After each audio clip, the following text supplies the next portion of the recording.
Majlis Pembangunan Sekarang, Majlis Pembangunan Sekarang macam di BKN Tunggu ni, pergi buat tanpa macam tanpa terima satu dia. Yang exhaust dia pom. Exhaust dia pom. Kalau kita tidur dulu selamat. Sebenarnya kita tanda suntikan. Ni tanda suntikan ni maknanya banyak sikit lah. Kompen dan lain-lain. Okey? Ini ambil gambar hantar Malaysia. Ingat Tabani tak jaga kebajikan majlis duduk di kaki lima. Bentang kotak duduk kaki lima. Kenapa benda tu berlaku? Saya tak tahu. Dan akan okey sampai sekarang. Ada yang kaki makan.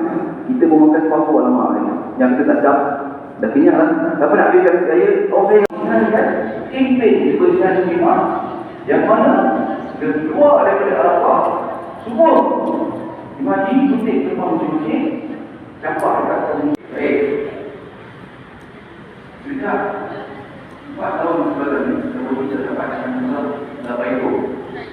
Bukan kita baik. Kita fikir, duduk sini, ada disiplin, alhamdulillah. Saya pernah cakap tahun 2009 ni, ketika masa saya bersama. Saya tempatkan oleh lelaki, lelaki saja, perempuan saja. Saya tak boleh pasang. Pasal kena bilik formula bilik. Kita ringankan dulu. Ringan tangan, insya-Allah kita berjaya.